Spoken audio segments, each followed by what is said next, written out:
He puts his own post up there. Spence, you the man, bro. Everybody, welcome into the Hump Day Hotline, brought to you by the market dominator on the Buffalo Rumblings vidcast and podcast network. My name is Joe Miller. I'm one of the hosts of this wonderful show, and that's my co-host over there, JSpencetheKing. J Spence, how you feeling this Hump Day? I'm good, man. I got to get my energy up like you. You got the noise. I got to bring it. Bring it. I'm not there, but I'm gonna get it up. I'm gonna get the energy up. I'm manufacturing it a little bit, so just a little bit. It's not. I mean, I would probably prefer to just be like, "What's up?" But hey, we can't. I don't think the people in the room would like that. Get your quiet storm on. Right. I don't want to put everybody to sleep by talking like this the whole time. So yeah, but it's Hump Day. So everybody, do us a favor, like, subscribe. If you have not yet subscribed to the Buffalo Rumblings YouTube channel or the Facebook or the Twitter account, so please subscribe, like whatever platform that you are watching or listening on. And we are Super Chat live as well. So if we get to talking and the comments get to rolling and you've got a question you really want answered or you want to make a comment about the Bills Patriots or the Bills Chiefs or anything in general, I was actually asked on Twitter about an hour ago what I thought about Ryan Fitzpatrick coming in if Trubisky leaves, which Trubisky is leaving. If how I felt about it, or if I thought there was a possibility of Fitzpatrick coming to Buffalo, and I was like, as much as I'd love it, I don't see that happening. So if you got even a question or a comment like that, feel free to throw us a super chat. But on to former things. J Spence the King, how's that Patriots game got you feeling? I'm still on it. Like my energy, I'm still wired from that game. Like I've watched it probably 5 times without exaggeration. Without zero exaggeration there. I've watched it once and then once in the condensed version. No, full, like I wanted the commentary. I wanted everything. Like I wanted everything. All of it. Nice. So we got Adam already jumping off with the super chats real quick. He says, I'm wondering if you can speak to legacy. Longtime listener of your work. I feel like this game is really the best shot we have. Good comment. In this, that's a great. So legacy in the sense of, Adam, give us some clarity, because I love the word legacy. I love where your mind is at with this. Now you're speaking legacy in the sense of how, this team, this Bills roster, this head coach, this quarterback going down in the annals of time for Bills Mafia, is what I'm guessing. So if you want to just confirm that, I'll go first, being that I'm already talking. I don't think this game bears any real perspective on legacy. I think the Bills have done an amazing job. I mean, Sean McDermott, 4 playoff years and in 4 playoffs in 5 years, 3 in a row, AFC East champion twice in a row. He's obviously advanced. He's winning playoff games, which to me, as much as wins are not a quarterback stat, I've been saying since I became a podcaster in 2019 that playoff wins are a head coach stat. Like, coaches are judged by playoff wins or losses. Allen's, that's good. Thank you. But more so than that, and this is where I'll let you jump in, both these guys are young. McDermott's really young, and Josh Allen's 20. Is he 25 yet? 24, 25? I mean, we got time. Kurt Warner, his beard still hasn't even fully grown in yet. Like, he's still, Kurt Warner became a Hall of Famer in his late 20s and early 30s, right? I mean, Rich Gannon went to Super Bowls in his early 30s. I mean, we got a lot of time. What do you think? As far as Josh's legacy, I think I'm on the record of saying, and not in a bad way, but Joe got me and a couple other people got me where they're like, no, come on, relax, Spence. We haven't. I feel like we already have the greatest quarterback in Buffalo Bills history on this roster. You were saying that last year. Yep. And I said it last year, and I get that he hasn't already played in 4 Super Bowls and he hasn't won any. But if we're really going to go on that point of saying wins aren't a quarterback stat, then I don't want to use that as an argument for legacy. I feel like what Josh Allen did on the field last season, and now again what he did this year, he had a few more interceptions, but we've never seen a quarterback in the Buffalo Bills uniform do the things that Josh Allen has done. And then you rewind just a few days back and you go to that game that we played Saturday night. There has never been a performance in the NFL, not even just in the Bills uniform. There's never been a performance in the NFL like that. So for me, I feel like Josh's legacy is cemented. What's up, man? I see you're ready. Well, I didn't want to cut you off because I knew that you wanted to finish that thought, and I want to be good about that. I don't know if Bruce is still in the room or not, but no, he's not in the back. Wins are not a quarterback stat unless it was Saturday night. Josh Allen won that football game.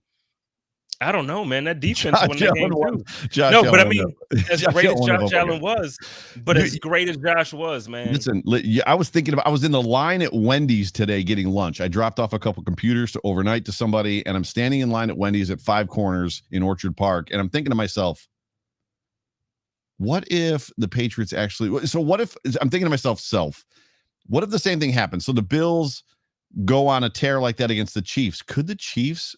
I mean, could they win that game? No.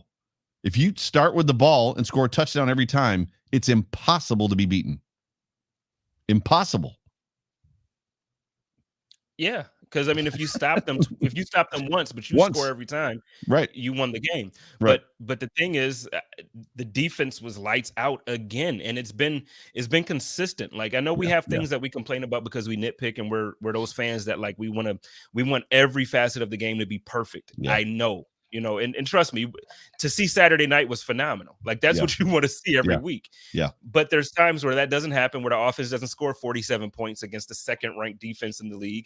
It just doesn't happen. But the defense consistently all season, man, like all year, we've been doing this. So I'm going into this game feeling very confident, not overly confident to where I'm cocky, but I'm feeling very, very confident, man. I feel like what we saw last week, and granted, Kansas City did something impressive against the Steelers, right? That was a good game for them as well.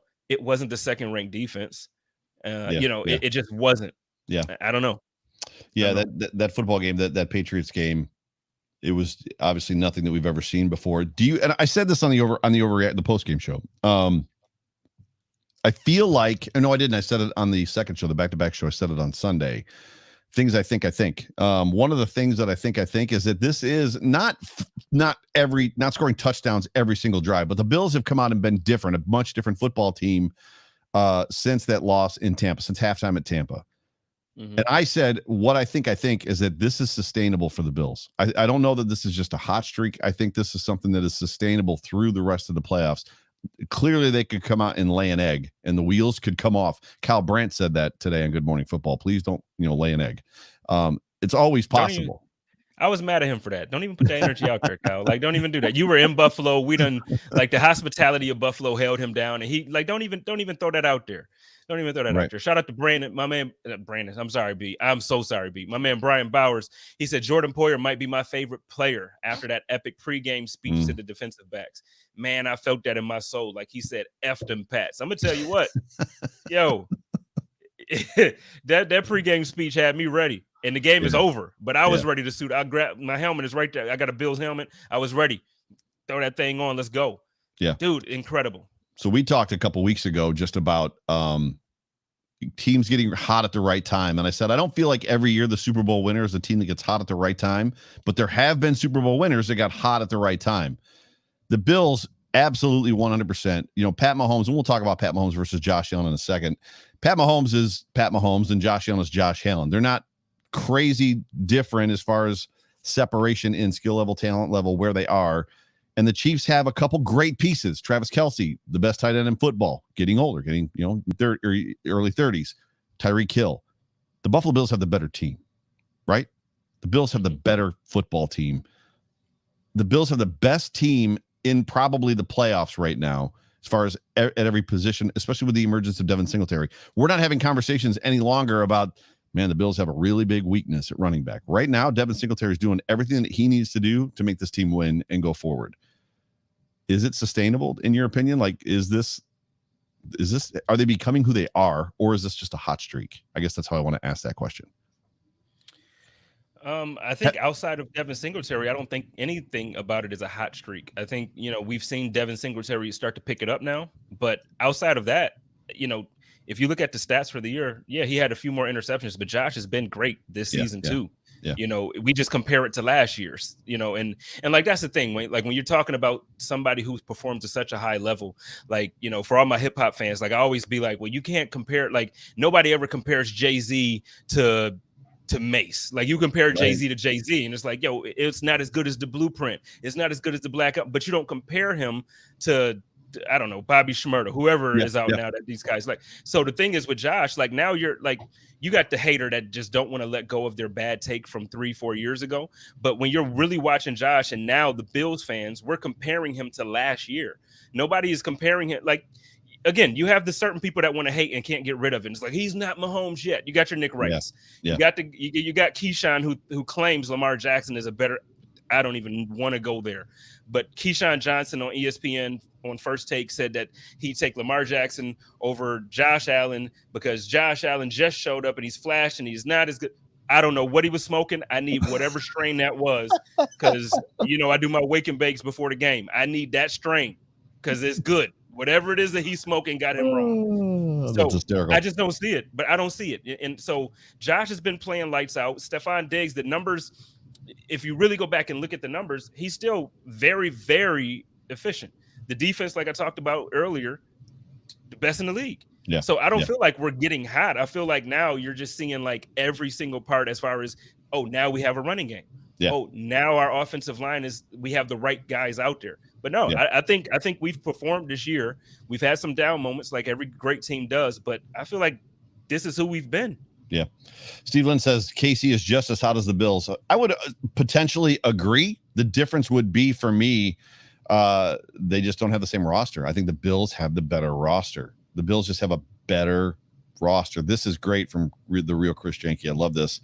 I said this, I think, on the Fina show. Are you guys concerned that we may have set the bar too high moving forward in the playoffs? I think they set the bar too high for the Bills fans, because now Bills fans, as soon as they punt the first time, Bills fans are going to lose their mind because they didn't score a touchdown every single drive. So I think our expectations, we need to be careful not to put them back where they were probably weeks 1 through 4, where we thought the Bills were going to score 45 points on every single person that they played. Literally time to shine every single week. It was like 47-4, 47-5, like 51-10. And it's like, guys, they're not going to score that many points, dude. Real quick, though, I do want to jump back on the comment that Steve made. I agree with both of you. I don't know how to say this, but like, I kind of agree with both of you on that, because what I do feel like, I was in a spaces with Mookie and Robin and a few others, and one of the things that they like, Mookie was in there. He's like, man, don't nobody want to see the Bills, and ain't nobody talking about the Chiefs defense, but actually they are. Like, for the second half of the season and the first week of the playoffs, the Chiefs actually have the best defense in the league. We just have the best defense throughout the season. Right. The Chiefs have Chris Jones back.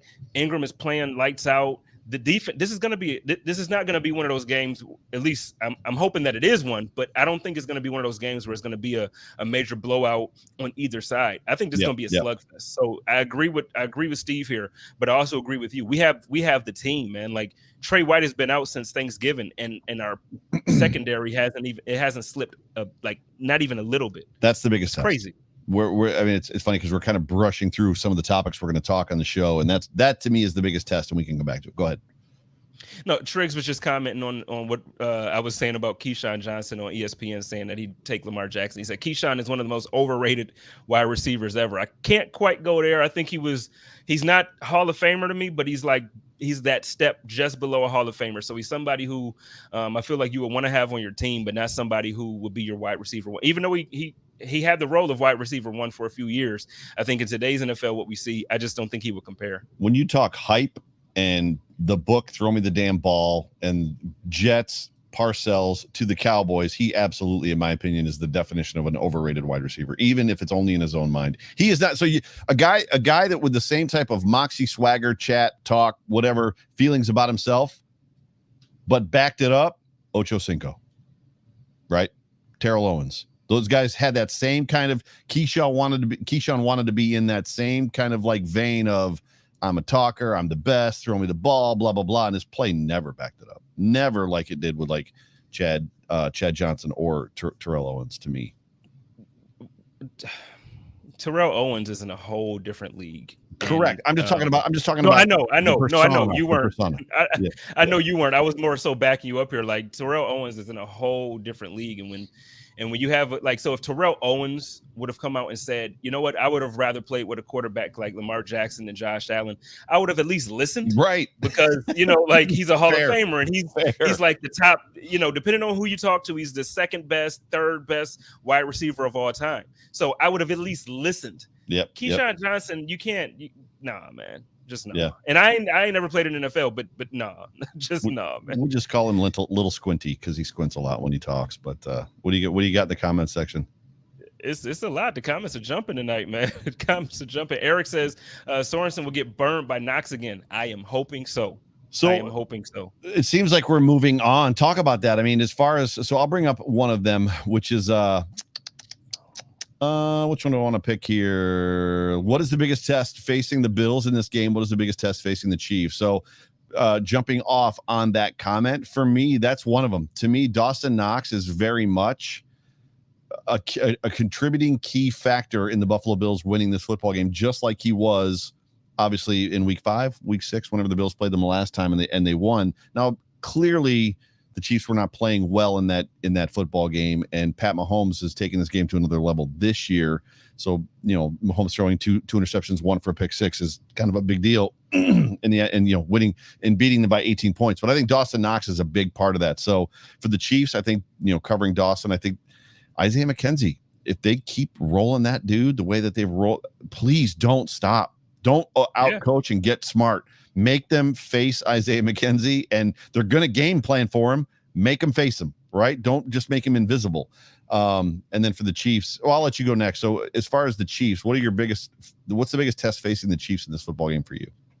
For me, it's the offensive line. I know we've been playing better and we've been playing phenomenally, but we haven't seen a Chris Jones. So, and Ingram is there, and he's been playing better than I remember him playing for some time. Like he's balling right now. So for me, we've been seeing Josh have time. We've just been seeing him have time. I hope and pray to God we have time. I watched the week 5 matchup against the Chiefs, and they didn't have Jones, and Josh was back there like in the third quarter, man. He was back there on one play in particular. He was back there and he had the ball for it was like 8 seconds. And it was just like, and Chris Collingsworth was like, oh boy, do they miss Jones right now? So look, they missed him.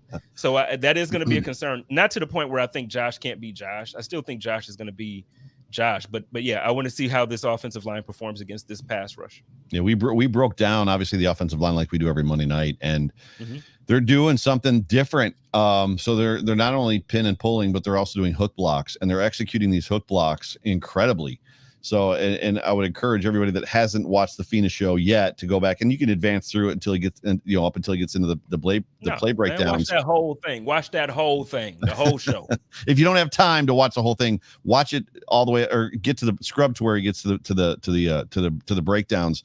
No. But just watching them execute, and it's not just the offensive linemen, it's not the guards, it's not the tackles that are hook blocking. And basically, what that means is I'm lined up with you.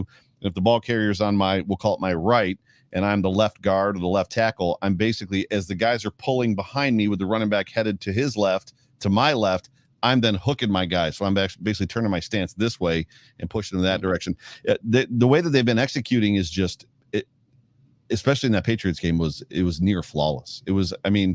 Dawkins got away with a hold on one play, but by and large, they've just been executing well. So it's one of those times that we talk about, well, the team just didn't execute. This is one of those times where they all executed, and they've been executing very well. So the communication it's going to be a test for sure. It's going to be fun to watch. Whether or not Spagnuolo sends the blitz, we'll see. It's funny how it ebbs and flows, and not just with Josh Allen, with any quarterback. So you go for a long period of time where teams don't blitz you and you tear them apart. So then teams start to blitz you and you tear them apart. And then they stop blitzing you and you tear them apart. And that's kind of like where Josh Allen kind of lives as well. He lives in that space of, well, what hasn't anybody done for a while? Let's try that instead. I would expect to see some blitzing on Josh Allen this week. Yeah, no, I'm with you. But first, I just disagree with you, man. No, do not scrub that damn show. Go back and watch the whole thing. Shout out to my man, John Fina. No, you go back and you watch the entire episode. That is a great show. And it really, not for nothing, what it does is it gives you NFL level breakdowns in a language that lay people, or maybe that's not the right term. I've been in church too long, lay person and stuff. Yes, It gives you it gives you NFL level conversation at a at a regular person. So if you don't understand the X's and O's completely, it really helps you to understand the game. And I've become so much smarter this year because of the show that you and John has put on. So no, you go back and you watch the whole thing. Don't listen to Joe for that. Like, listen to him, but don't listen to him for that. Don't scrub it. Go listen to, shout out to John Fina. He's the man. Yeah, I've learned a ton over the last 2 years doing a show with him as well. Last year we did quarterly reports, and this year we've done the breakdowns. And I wish we had the ability to do a telestrator where he can write on the screen and control it. Who knows? Maybe next year we'll figure something out. But people are calling for it too. Every week without fail, somebody's like, I just wish he could like do real time like drawing on the screen, because I think sometimes people have a hard time identifying where somebody might be. But anyways, yeah. But getting back to the offensive line, I would agree with you. That's going to be a big test for the Bills. Facing the Chiefs. Another big test for the Bills facing the Chiefs is going to be trying to stop, your Dane Jackson and Levi Wallace are going to have their best days. I mean, they're just going to have to. They're going to bracket Tyreek Hill. They're going to bracket more than likely, Kelsey. And then, or they're going to try to do something that we saw the Bills do a long time ago against Gronk. There were times when the Bills would try to bring enough pressure in the olden days to make Gronk stay in and Gronk have to block, and it would work usually for about a half. And then the Patriots would find some ways to get him loose, and then he'd tear us alive. So it'll be interesting to see how that works. And obviously it puts Pringle and Mecole Hardman and those guys out there to be, they're going to have to make catches. And I think the Bills have gotten lucky this year. Have you ever noticed? So sidebar, have you ever been the fan that I am, especially with the Patriots, where it just seemed like over 20 years during the drought, every single ball, weird, hard catch, whatever level of difficulty to catch a ball, and dudes would just, against the Bills, would always come down with it. They would just always, and it was like, why don't our wide receivers make catches like that? And it just seems like that role has reversed. Now this year specifically, a lot of great wide receivers are dropping passes against us. Easy balls are getting dropped. Even in the Patriots game, a bunch of easy balls got dropped. I know it was cold, and the Bills are the ones making like these crazy catches. Stephon Diggs obviously is a big reason for that, but even Gabriel Davis, Isaiah McKenzie high pointed a ball in that game last weekend. Am I the only one that feels that? That's like, I don't know. It just seems like other teams during the drought years, every other team had the stick 'em on their hands, like in the Replacements. I don't know if you watched that movie, but so I guess the way I look at that, I do notice it. I do. But one of the things that I notice is I notice it on teams that have the highest caliber receivers versus the lowest. And this is with all respect to NFL players, but when you have a guy like Diggs, he immediately came in and changed the culture in that wide receiver the whole team, but on the wide receiver room. And I feel like somebody of his caliber of player, they practice certain plays that, and then in the game, it becomes natural. Right. So like those plays that you're talking about that now we're seeing Gabriel Davis make, it seems like twice a game every week. Now that you're seeing Dawson Knox is like not even looking like a tight end. He's out there looking like a wide receiver. And I feel like these guys are practicing things that make sense to the game. And look, I think what happens is coaching and it's the talent. In New England, their wide receivers just don't have the same talent. You could talk about the Chiefs. I think the Chiefs are very, very the Chiefs have one of the most dynamic, dangerous offenses in the league. But if you're going to go person by person, I'm taking the Bills offense. And this is not, again, Patrick Mahomes is that dude. This is all respect to Patrick Mahomes. I think Tyreek Hill, to me, I compared Isaiah McKenzie to him earlier in the season, which is why I wanted Brian Daboll to use him.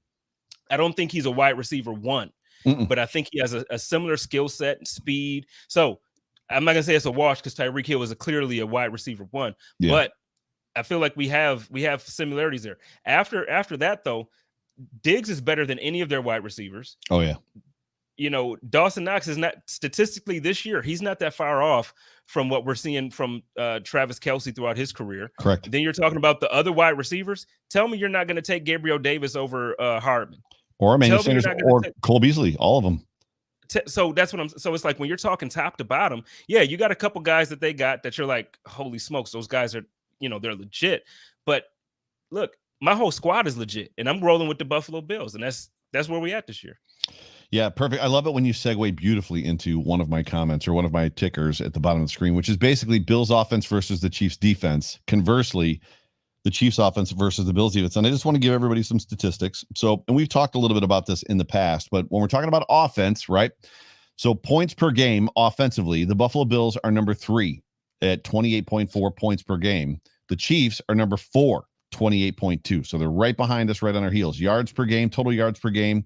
The Buffalo Bills are number 5 for total yards per game, 381.9. The Chiefs are actually third, 396.8. Now, obviously, this is where it gets different. Defense. So the Bills have a top 3 offense in the NFL. And you and I talked about this week 4, week 5, when we were all like, wait a minute, the Bills have the number 1 offense I think we had the number 1 and number 1. We had number 1 offense and number 1 defense. And we were like, and then we started doing some research, and it became obvious that teams that I think was top 5. So if they had an offense and a defense in the top 5 of the NFL, they won the Super Bowl. And we were like, this is interesting, as statistics tend to roll out there. So they've got a top 3 offense, the Bills do. The Buffalo Bills defensively, we know they've got the number 1 defense. Yards per game that they're allowing, 272.8. The Chiefs are way down at the bottom. 1, 2, 3, 4, 5, 6 from the bottom. So what's that? 32, 26th. They're allowing, this is where it gets weird though. They're allowing 368.9 yards per game. They're 26th in the NFL. The Buffalo Bills points per game, number 1. We know that. They're allowing 17. This is where it's weird. 26th in yards allowed per game. So they're bending and not breaking tremendously. The Chiefs, they're like 8th. 1, 2, 3, 4, 5, 6, 7, 8. They're 8th in points allowed per game, 21.4. So as much as they're giving up mountains and mountains and miles a yard, they're not giving yards. They're not giving up points, which is weird. Well, the thing is also, if you look, because you're looking at the full season stats, correct? Correct. Yeah, I can't break it. I wish I could split. I wish I could split the first 8 versus the second 8, but I can't. Well, I was going to say the second half, or not even really the second half. I would say the last third of the season really, really helped their defense. They had a bad game against the Bengals, but other than that towards the end of that season, that defense really buckled down and really started to, because there were points in the season where the offense didn't look good, like at the end of the season where Patrick Mahomes wasn't Patrick Mahomes and that defense was winning them games. So I still take our defense, but this is going to be a good game. It's going to be a good game. This is funny. I don't know if you know context, but Scooter, you're welcome to hang out with us. I'm guessing you're a Chiefs fan, but from a fan base that talks trash and goes low, just about worse than any other fan base in the league over the last couple of years. Clearly, I think sarcasm, and you're blowing things out of proportion. This was being done on Twitter today. So, and actually, especially going after a person and trying to like get a hold of their place of employment and trying to cancel them. Yeah, maybe you should be classy, and maybe Chiefs fan. Yeah, I'm gonna say. I know you said they can hang out, but they just do another comment. I'm just gonna let them go and enjoy their night, and we'll see them Sunday. Because it's one of those things where this show doesn't do that. Yeah. Buffalo Rumblings doesn't do that, and the people in these comments don't do that. And there's a whole lot of Bills Mafia members that don't do that, and there's a very select few that do.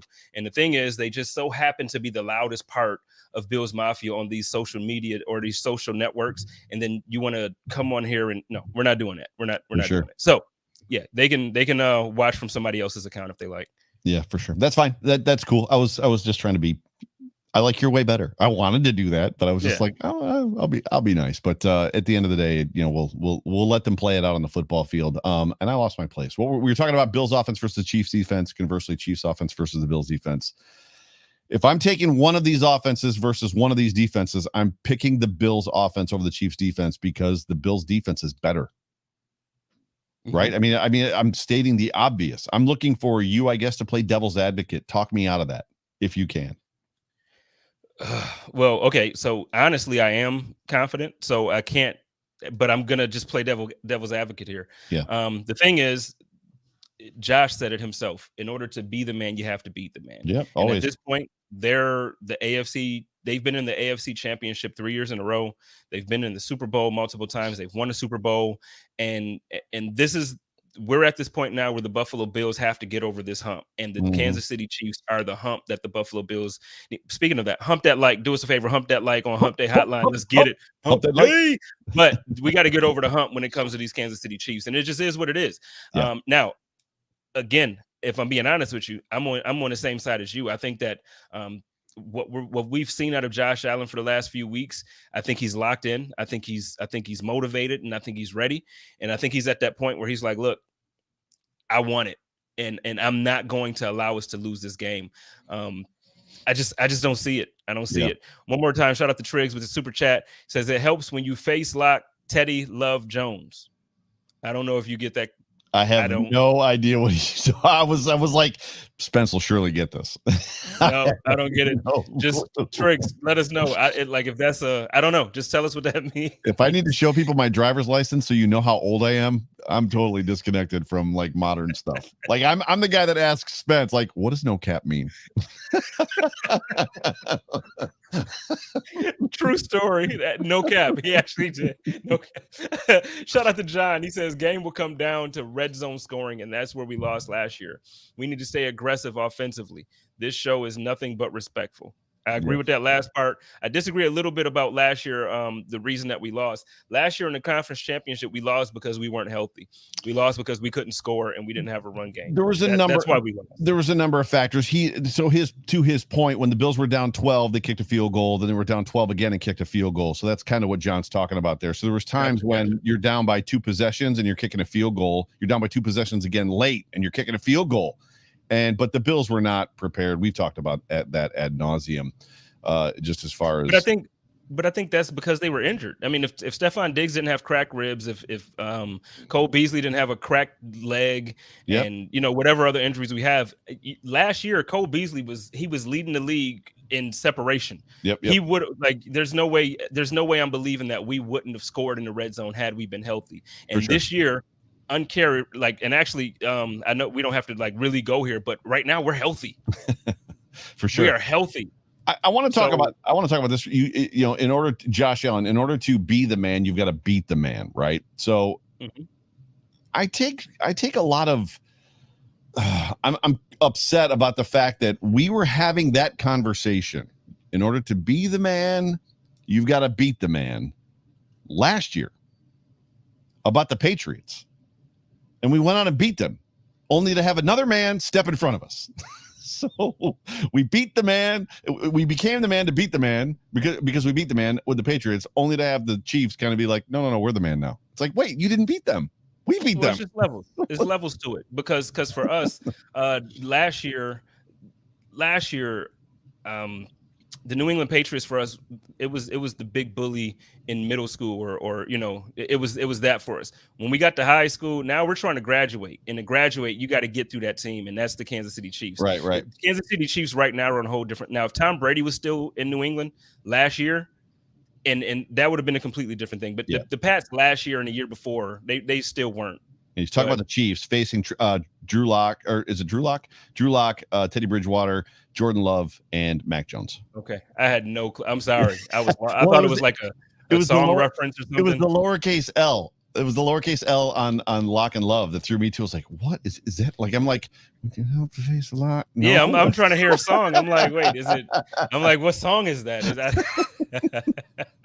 Funny, both of our. You can tell who the musicians are. It's us. Because we automatically go to music. Like, what song was that? But yeah, no, I just feel like last year the Patriots, they weren't the big bullies, but they were the bullies because of what happened over the last 20 years. Sure. But if Tom Brady was still there and they had the teams that they've had, then yeah, I could see it being like, oh, it's the Patriots not to go backwards, but to think about how that role has, even with a little bit of trepidation that we had this year, the Patriots come to we sweep them last year.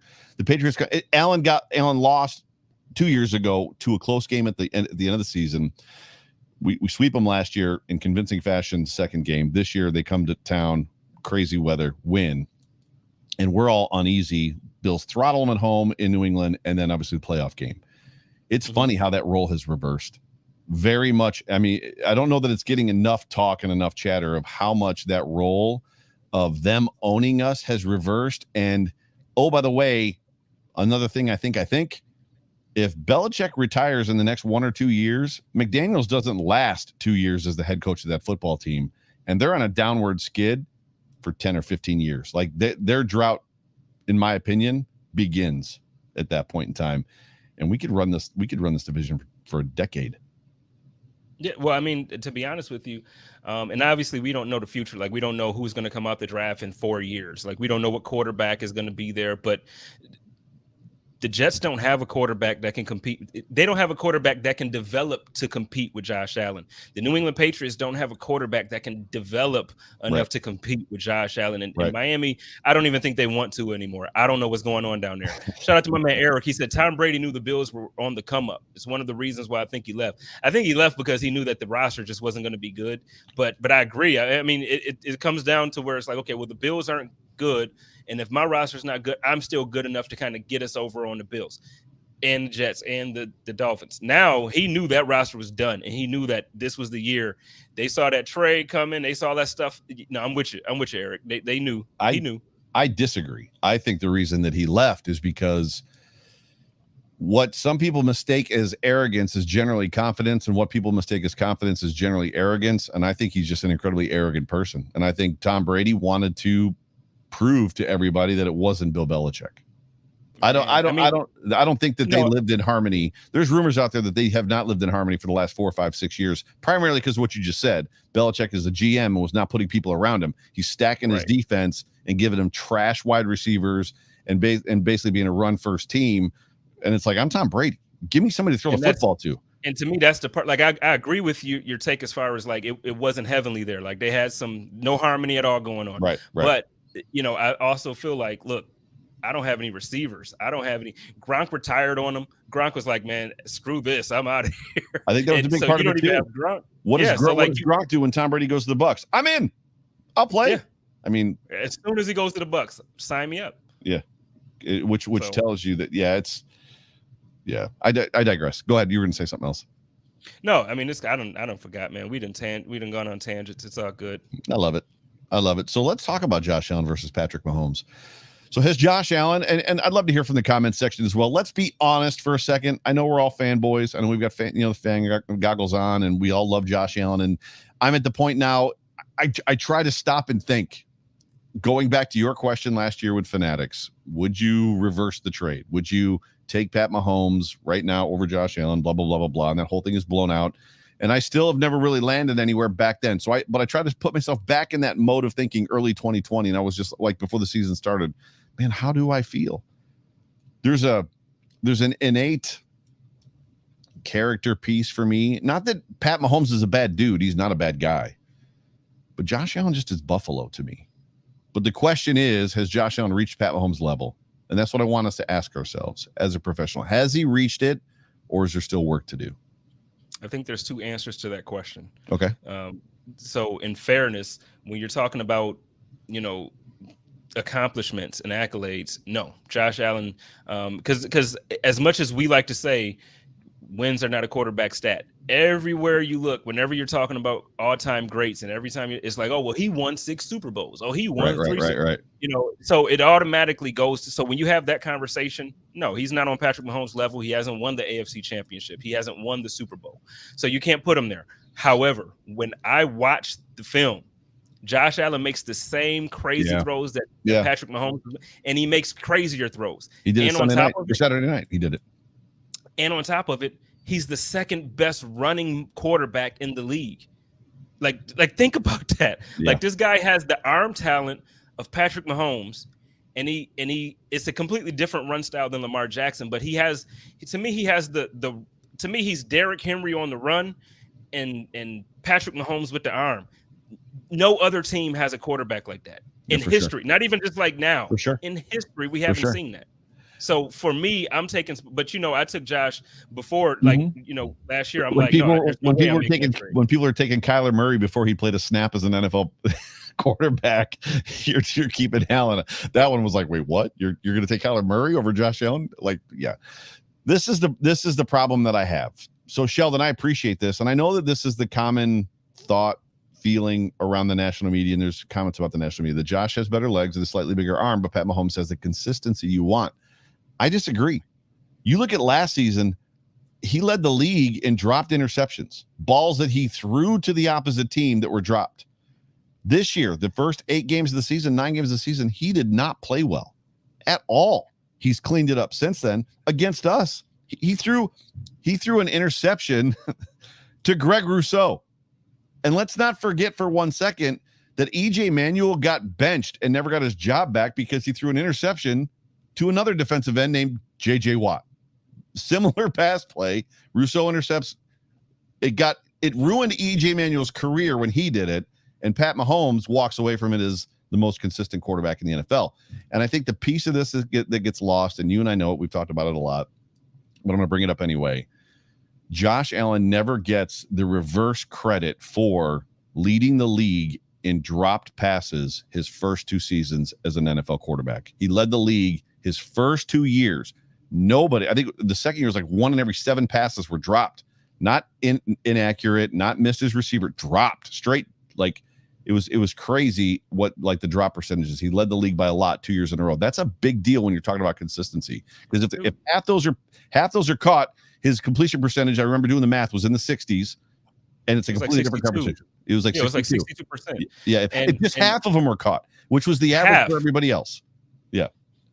And so just think about the yardage, think about the touchdowns, think about all that. You had, like the other night, you had people trying to tell me that Zay Jones played better in Buffalo than he is right now in Vegas. And it's like, no, he had more opportunities in Buffalo, but he was absolutely not the player that we see now. Like if we had that version of Zay Jones, I think he would still be in Buffalo.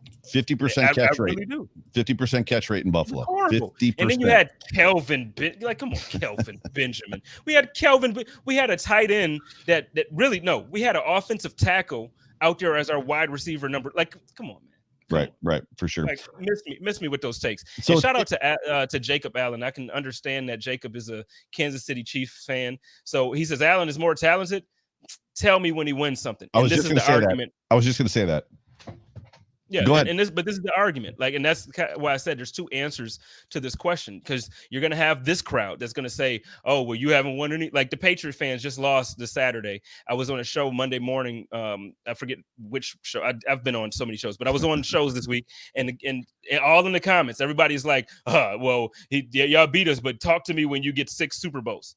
Okay, talk to me when you get another one. How about that? Talk to me when you win a division championship again. You just lost 2.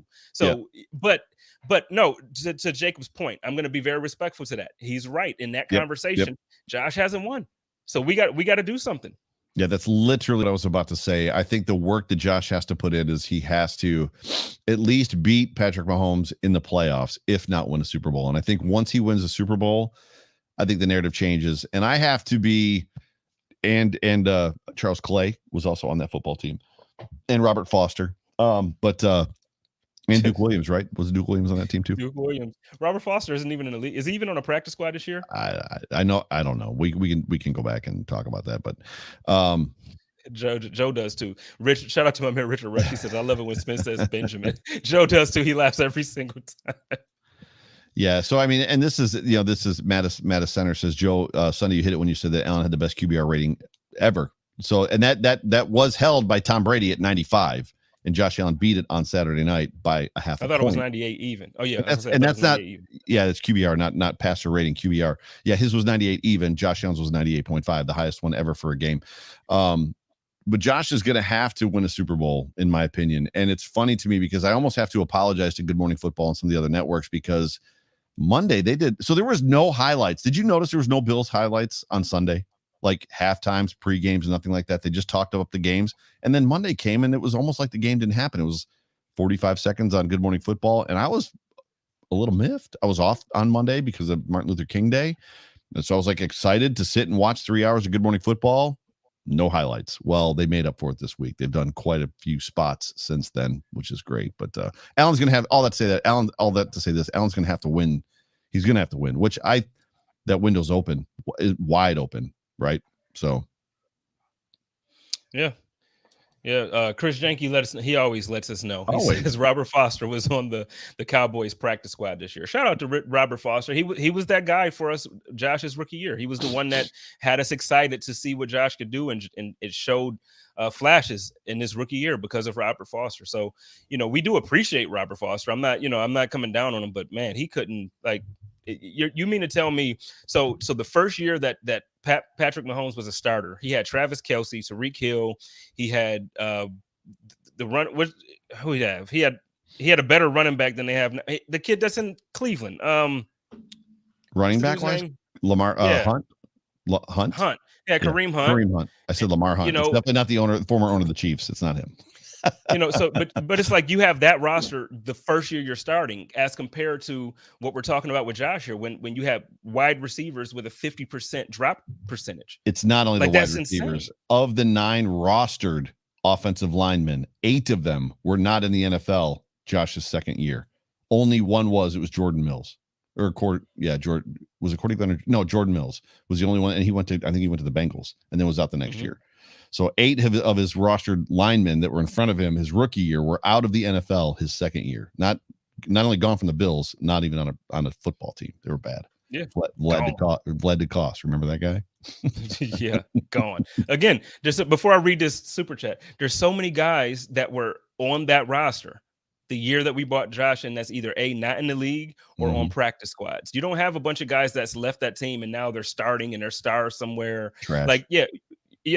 So when people make these comparisons, that's the only thing that gets me ticked off, because it's like when you talk about Josh Allen, Josh Allen was keeping us in those games. Oh yeah. Like Josh Allen, it was because even at that point, Shady was starting to not be Shady. Like, it was Josh's team. It wasn't, the 2 years before that, Shady was running it. Like every play, him and Tyrod just doing what they did.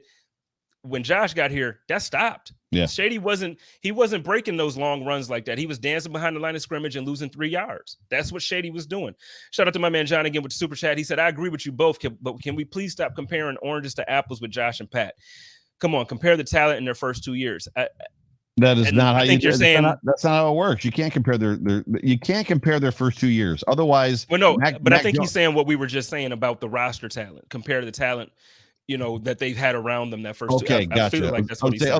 Otherwise, Mac Jones is automatically a better quarterback than Josh Allen because his rookie year he was better. It's like, gotcha. Okay, so I jumped the gun on that one. I apologize. Yeah. So, but and then the other thing too about that, and then we can kind of move on from this conversation. But sure, the other thing about it is just teams in general, because the Buffalo Bills have never won a Super Bowl. Like this is the part that makes me feel good, because we got the guy. Now we know we got the guy, when now other teams, the fan bases are so afraid that they jump in your comments before you don't even say anything negative about them. And they jump in, but you never won a Super Bowl. Okay. Yep. So what? And even when we win one, it'll be, we've only won one Super Bowl, 1-4. It's like, it's never going to end until we win 9, which is probably never going to happen. So there's a point where you're just like, you know what? We got a really, really good quarterback and a really good football team and an awesome head coach and a great franchise and a great city and a great fan base. So let's just love what we got. Aaron Rodgers to me is and I've said this publicly multiple times. Aaron Rodgers is my favorite all-time quarterback. Like, to me, he's the best guy I've ever seen play the position of quarterback. He's won 1 Super Bowl. I'm not going to sit here and say that. I'm not going to change my opinion now to be like, well, Tom Brady is better than him because he has 6. No, Tom Brady had 6 better rosters. If you look back at those years, you put Aaron Rodgers on those Patriots teams and tell me that you don't think Aaron Rodgers has more than 1 Super Bowl. For sure. Shout out to Triggs. He says, we haven't seen Mahomes without Kelsey or Hill. We haven't. But that's not his fault. So I'm not going to hold it against him for his GM and his coach having talent. Andy Reid does a great job always. When he was in Philly, he did a great job getting talent. So I'm not going to hold that against him. But the thing is, I can't. You're not going to sit here and have that argument with me and tell me that Josh Allen is not good because we haven't won a Super Bowl. Wyatt Teller was traded before he played for the Buffalo Bills during the season, if I'm not mistaken. He was going to be. He wasn't on the roster. He wasn't on the roster. He was a cut candidate, and the Bills traded him for a 5th round draft pick. So right, I'm talking about guys that was on the team. Shout out, good pointer. But I specifically meant, because we always talk about Wyatt Teller. We were going to cut him. Like, we were happy that we got a 6th round draft pick. Yeah, it was either 5th or 6th. Can we just start calling Chris the Encyclopedia? Can we just give him a nickname and officially just call him no longer we've done the real Chris Janke because that's what his Twitter handle is. Can we just call him the Encyclopedia? Like, is that a cool nickname? I've been calling him Stats this whole time. Like, he's been my stats. Stats are the Encyclopedia. Stats works. He just, the dude's brain is incredible. So we got like 10 minutes. We got 10 minutes left. So let's talk about just what we probably feel like is going to happen in this football game, right? So whether it's game predictions or Josh Allen stat lines or all that stuff. I'll let you go first because I've got Okay. Well, So first, I guess I don't know if it's a hot take or not, but I'm listening. I think this moment, I think the pressure is more on the Chiefs than it is the Bills. So I feel like we're going to see a rattled Kansas City Chiefs team. And I know they've had big moments. They've played in big games. The last huge game on this type of level, this type of stage, they looked rattled in the Super Bowl. Yeah. And I think there's a pressure for them to get back there and to get that taste out of their mouth. But I still think that there's some, I know it's been 2 years removed now, but I feel like there's a little bit of fatigue from that Super Bowl that they won. I feel like they're just not as hungry. And right now, the Buffalo Bills they're on that place where they're like, look, we remember all week we've seen the pictures of Stephon Diggs standing on the field. You know, every time we play the Chiefs, that picture is gonna get get circulated. There's three of them. First, hands on helmet. Second one, hands at hips. Third one, McDermott holding him. And then now there's a fourth one because Matt Perino, shout out to Matt, he posted from the press box where you could see like small Diggs, and he's really? like just, and so it's like it's been circulating. I feel like that moment has fueled them. So now to go back to the same place against the same team, I think now at this point, Josh Allen he's fired up, he's locked in, and I think the pressure is on the Kansas City Chiefs to prove that they're still the guy. And for us, it's just like, look, we know we're the better team. You just got to go do it. Do you believe the history repeats itself? Depending on what we're talking about. There's just some weird things when you consider just the Kelly years and Allen coming in and making it to the AFC Championship game, losing, and then as much as they didn't get bounced in the first round, so I believe the Bills got bounced in the KC is in the mode trying not to lose instead of trying to win. That's where, yes, I would agree with that. That's where. To me, that's how the Bills played in the playoffs last year. The Bills played in the playoffs last year like they were trying not to lose. Whereas so far this year, one game in, they're playing to win. Yeah. But the last that's kind of the night, Justin. So the Buffalo Bills played the Dallas Cowboys. Excuse me. The first time they played the Cowboys, they lost in the Super Bowl, beat them in the regular season, and then obviously, played them in the Super Bowl. There's just a lot of weird kind of just similarities that my brain kind of points to. Now, they're not identical, they're not mirrors of each other, but there's just, I don't know. It'll be interesting to see how things go. But I'll be at this football game, and I wish you were going too. So yeah, so the first comment of the night, getting back to that one about your shirt being fire, was nice shirt. And I was like, and I'm thinking to myself, thanks. I love this shirt. And then I looked at your shirt, I was like, and in my head while you're talking, like, maybe they're talking about Spence's shirt. And then like 3 or 4 I've seen I've seen a few of them. So get up for 26 shirts. This is the Charge shirt. This is the Charge. Shout out to Dale Reed and 26 shirts. Come on now. This one, my mom actually got this from me for Christmas. It has patches on it. It has like the Bills awesome. patch on this one. That is an awesome shirt. Helmet on this one. And this is actually, it's a patch. This is not a. Yeah, that's a dope shirt. Pretty cool. That's a dope shirt. So I'll let moms know. Last couple minutes, and everybody can throw in there in the comments section as well, just what you're expecting from this football game from Josh Allen and from a game prediction. So how do you see Josh Allen playing this game as far as, don't give me just a number. Talk to me about what you think. Go ahead. Well, no, do me a favor before we do that, because I feel like when we go into that, it's going to be a lot of comments and we're going to talk about it a little bit. We probably will go into overtime. Can you hit that read for me real quick? Oh, that's a good call. So yes, ladies and gentlemen, you are tuned into the Hump Day Hotline, brought to you by the Market Dominator on the Buffalo Rumblings vidcast and podcast network. And we are, as I just said, brought to you by the Market Dominator. Well, who is the Market Dominator? Well, the Market Dominator is a team. It's not just one guy. And they are a real estate agency team where they buy and sell homes here in Western New York, but not only in Western New York, they can actually help you no matter where you are in the country. They work for the brokerage that is Keller Williams, which is the largest brokerage in the entire world. And they consider themselves life transition specialists because, let's be honest, if you've ever moved, it's a life transition, especially if you've moved out of town or to a different neighborhood, not just kind of staying in your town. But if you're looking to buy a house, you want an expert. You want somebody who's going to be able to walk you through the house, talk to you about cracks in the foundation, talk to you about the roof, talk to you about things in the kitchen, talk to you about drains, talk to you about showers, talk to you about leaks in the house and things like that. Basically point you to things you need to be aware of that you're going to have to take care of in the next coming years. If you're selling a house, you want to maximize its value. In order to get the best from your transaction, you need the best team, and the best team is the Market Dominators team. So give my guy and Spence's guy, John Spazcheck, a call. You can reach him at 716-570-3298. The number again, 716-570-3298. The number is on the screen. You can also reach him on Twitter. John is Bills Mafia, and his handle is M as in Mary Dominator. 716. So yes, salute to the market dominator. John takes care of us. So make no mistake, John, and it's not just us. When I'm in Tampa with John and the Mafia, Kristen Kimmick and Alyssa's around, everybody's with us, Denard and everybody's with us, like John's buying food and buying drinks. John takes care of Bill's Mafia when he's with us. So John takes care of us, and we love John. John is the freaking man. So yeah, call if you're looking to buy or sell a house, call John. Yeah. So for me, I'm going to go. I feel like the Buffalo Bills are going to win this game. I don't think it's going to be as dominating as a performance as we saw this past Saturday, but I do think it's going to be one of those games like Jessica mentioned. The Bills are playing to win. Yeah. And I think right now the Chiefs are playing to not lose. And I think it's a completely different mindset. The Buffalo Bills are hungrier. The Buffalo Bills want this.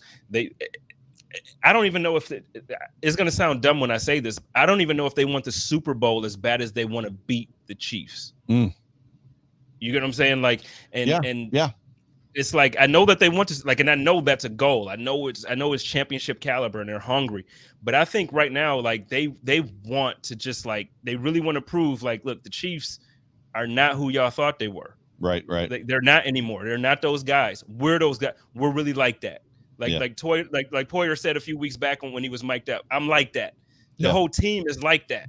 So I think this time, that's where I'm at. So I'm going Buffalo Bills 35-24.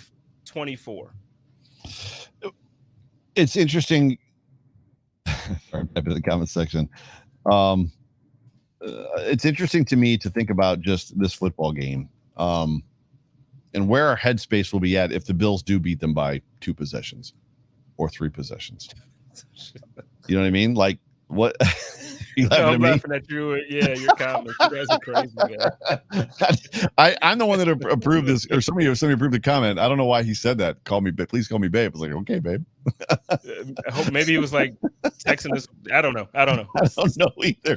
I jumped on it, so my 10th grade self saw it and jumped on it. What if the Bills do beat them by 2 possessions or 3 possessions? It's not outside the realm of possibility. They beat them by 18 points. They beat them by 3 possessions in the last football game. Yeah, it happened. Regardless of where you think Josh Allen is compared to Pat Mahomes and who's won a Super Bowl and who hasn't, the reality is Josh Allen has the better roster. He's got the better football team. Now, that doesn't necessarily mean anything at the end of the day. It's about matchups, but we've already seen this team match up well against the Chiefs. I just wonder where our collective headspace is going to be at if the Bills beat them by 2 or 3 possessions. I think it's going to be a close game as well, which drives me insane, especially with me being there because I'm going to be sweating bullets at this football game. Before I answer, what is your headspace going to be at? Shut up. My sister. I saw a dude. So I had at one point in time a permed mullet. So my sister, just so everybody knows, just said I had a lot more hair when I was in the 10th grade. I had a permed mullet that was shaved on the side. I kid you not. I was at the gym last week and there was a kid there, high school kid, with my haircut. And I showed him a picture. I was like, dude, it was glorious, bro. It was absolutely 2022 though, man. It was absolutely glorious. I was like, bro, you wear that thing with pride because it was. Joe, you got to guide the youth. You can't be. Oh, look at that. There was a kid at the gym, a high school football player at the gym at STA Performance, Benwood's gym, with that haircut last week. I was like, you've got to be kidding me right now. So yeah. And Mom's let us know that she permed it. She did perm it. It's true. This is great. It's true. My mom's a beautician. Yeah. Now I'm gonna show you, like, while you go, I'm gonna show you my prom picture, man. I did that thing. Yep. So anyways, I may have forgotten what I was saying. So I think this game is going to be close, and I'm going to be sweating bullets. I think for me, I wonder before I give my prediction, I wonder what our headspace is going to be if the Bills do not come out on top. So there's no harm. We're not bad people if we don't all talk about how the Bills are going to win and they're only going to win and there's no way they can lose. Nice. Get it. I had to luscious. My date was mad. She had to throw some more weave in there because it wasn't long as mine. She's like, God, how you gonna show up with my hair like? And I was like, man, don't listen. So first things first, to the 2,000 or 3,000 of you that are listening to this in podcast form, you're gonna have to go to YouTube. You're gonna have to just to see the 2 pictures that we just showed. So mine was from 1987. I don't know, what year was yours from? 04. 04. Nice. Perfect. So getting back on task because we're ending this show in glorious fashion. I just wonder where our headspace is going to be if they don't come out on top of this football game. And for me, if they play hard and they play a good football game and the Chiefs just best them, right, by a point, 3 points, 4 points, 5 points, and it's close, I don't think this season is a loss. I don't think this season is a tragedy. I don't think this season is a letdown. To me, you play football and you play to win. And if you didn't win, then that happens sometimes. Now, if they come out and the wheels come off and they get throttled again, I think I've got different feelings right at that point. I mean, before I answer, do you have a thought on that? We probably need to talk about that. So for me, regardless of how this game turns out, I have the same outlook. For instance, on Twitter the other day, I was talking about extending Levi Wallace, and some people were like, well, yeah, let's see what happens after this week because this is going to be the first real test. And I'm like, look, I don't care what happens in one game. What we saw from this team for the season and what I saw from Levi Wallace and blah, blah. So same thing about what you're asking now. I'm good with what we did. To me, this year was a success. Yeah. And when you look at it from a franchise standpoint and you look at it there are teams, because only one team wins the Super Bowl every year, only one. So what you do is you go back and you look at coaches like Mike Tomlin and it's like, oh, he's never had a losing season in his entire career. He's made the playoffs every year out of it. So when you have those conversations that let you know this coach is successful, it doesn't, you don't have to win 15 Super Bowls to be successful. Right. Now you want one, you definitely want one. But no, I'm proud of my boys this year. I'm proud of the defense. I'm proud of Josh Allen. Damn it. Can we be proud of Josh Allen? Yeah. Like this kid, he came out and he showed us that we are going to consistently for at least the next 7 to 8 years have a guy that's going to be in the conversation to be the best player in the league every single time he's on the field. Yeah. First things first, Jay Triggs comes in with the super chat, says Jay looking like damn needs can't even say you ever watched the Boondocks? I have not. Okay, so on the Boondocks, there's the guy's name, his full name is A Pimp Named Slickback. And he's like, say it with me now. The whole thing, you have to say A Pimp Named Slickback. So that's what he's referring to. Gotcha. And yes, I got a lot of those comparisons and I got a lot of Money Mike comparisons at that time. All I saw was Snoop Dogg as Huggy Bear in Starsky and Hutch. That's with it too. I know some people that rob some people. So Eric is asking me if I'm going to be wearing the boho jersey. Yes, we are looking to go 6-0 in the boho this week. So whether I'm wearing it underneath clothes or on top of clothes, because it's going to be 37 degrees, I will be wearing the Corey Bojorquez jersey. To which I showed you, like I had to explain the whole thing to people. It's like, you follow me. Where have you been for 2 years? But anyway, so for me, for this football game, I'm probably in that 27 to 24 range. I'm probably close as well. And I've got the Bills coming out on top. I think that the Buffalo Bills will come out. They're going to have a 2-possession lead in this football game at some point in time. And I think the Kansas City Chiefs do try to come back. And as much as the Chiefs have done a very good job throughout Pat Mahomes' career of coming back from 10-point deficits, he doesn't do it against defenses like this one, right? This defense is special. This defense is different. So for me, I'm seeing a Bills win 27-10. I think I've got Josh Allen probably around that same thing, 308 yards. So like high 2s, low 3s, a couple of touchdowns. And I think Devin Singletary is going to have a good football game. Their run defense is not great. And I think the Buffalo Bills offensive line is cooking. And I think that's what's going to make that 27-10 game possible. So it comes back to what you've talked about for 2 years, that you've got to be able to run the ball. It doesn't mean you have to be Jonathan Taylor, run first, rush for 160 yards every game, but you've got to be able to run the football. And I think Devin Singletary is bringing an element to this football team that is undeniable. I'm with you. I agree. So the score wise, we win. I didn't give us a Josh Allen. You said about 305. Somewhere around there, yeah. See, I don't know. I feel like this game, I feel like the flow of the game is not going to allow for Josh Allen to just like go off the way he did this past weekend. So I think it's going to be a little more balanced on both sides of it. I think that Josh is going to have around like maybe 240, 250, but no turnovers again. I'm going to go no turnovers, and I'm going to say that Devin is going to actually have a game. I think Devin's going to have, I don't know if it's going to, now we might get back to the point where they're actually using a little bit more of the screens or some short passes with Devin involved, but total offense, I'm not going to say rush yards, but total offense, he's going to have a 100-yard day. I like it. I like it a lot. That's it. Any final words besides that one? Go Bills. Go Bills. So I'm going to do the whole read. Somebody just said, so John DeFazio, fellas, if we make it the AFC Championship or Super Bowl, we need to hang. We should do Buffalo Rumblings tailgate. Well, it's tough because once again, I'm one of the few people, just like when I was with Fanatics, few Buffalo content creators that's actually in Buffalo. So if people are coming to Buffalo, sure, it'd be great. Bill's Mafia House, we can do all that kind of stuff. So I don't know if I mean, if it's the Super Bowl, I'm gonna have to deal with the cold because there's no way the Super Bowl's I'm not gonna be be on here. Elmwood. The Super Bowl's gonna No, be in LA. but the parade is gonna be there, and there's no yeah. way. There is no way, like Yeah, zero chance that I'm missing the parade downtown at City Hall and down Elmwood and Delaware and Chippewa. There's no way I'm not turning up that weekend. Yeah, period. for sure. Before we go though, you asked if I have last words. I do. Sunday morning, Joe won't be with us because he's gonna be at the game. But we're linking up just like we did with the guys from Pat's Pulpit last weekend for the Super Wildcard Weekend. We're doing the same thing again with my people over at Arrowhead Pride. And we're going to have the NFL divisional round pregame show. We're going to talk about all the games, but we're really going to talk about our game specifically. These guys are really, really good. Shout out to everybody over there. They do great work. We're also going to have Cover One joining us. I got Greg Thompson and Aaron Quinn joining me to jump in here and have these discussions. We're going to talk a lot of different things. We're going to talk schemes. We're going to talk just everything that you want to talk, that you want to be prepared for going into the game.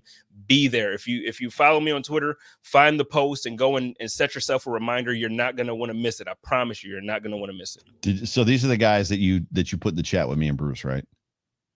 Yeah. Did you see what I put on his post, on that post? Because the one guy's like, I don't care if the Buffalo Bills have play the best football in franchise history. I was like, they didn't play the best football in franchise history. They played the best football in NFL history. Like literally. Anyways, so stay tuned Friday, Food for Thought, 9:00 with Nate Geary and Bruce Nolan, Mr. Bruce exclusive. Saturday, there will be no time to shine. I will be in Kansas City. The Chop Up will be coming to you at 9:00. And then Sunday, there will be no overreaction post-game show. There will be a special edition of the Code of Conduct with JSpencetheKing post-game, immediately following the football game on Sunday. And then Monday, the Off Tackle with John Fina show. And I might jump in. Stay tuned. If I feel like I have to talk about this game, I'll jump in somewhere and do an overreaction show. If I don't feel like I have to talk, I'm just going to take the weekend off and enjoy it. So good with you? Great. You can always jump in. Like, I know you're not going to be able to do the full show, but even if you want to jump in for a second, like from your phone and just tell everybody, hey, what's up? And your reaction from the game, that would be great. Like, I'm cool with that. I'll keep you posted. It depends. I'm taking McKenna. I'm really excited to spend the weekend with her. So she's really excited too. So it's freaking cool. But ladies and gentlemen, you have been tuned into the Hump Day Hotline, brought to you by the Market Dominator on the Buffalo Rumblings vidcast, multicast podcast network. Man, it's Hump Day. And we're getting short on these things. There's not many of these things left. So as always, bro, excited to be here with you. I love you. Appreciate you like a lot. Like there's just a cool vibe that you and I have together. And it's from day one. It's always been just, dare I say, magic. So I appreciate what happens when you're friends and not just like coworkers, For sure. Although we have not gotten into a heated debate in a while, so we got to figure out something to argue about at some point. Like have okay. I'll come up with something. It's not hard for me to come up with something that'll then eventually end up in a bet that I'll lose. So yeah, we got to come up with, because that's what the people are here for. That's what they're here for. Let's be honest. But for myself, for Jay Spence, for all the Buffalo Rumblings crew and all the Bills Mafia, I will definitely hug McKenna for you, Jamie. That's Aunt Jamie that's posting there, and for Nana, for Mom who's in the chat. But we love you guys. We appreciate you guys. Until next time, go get them Chiefs. Enjoy this week.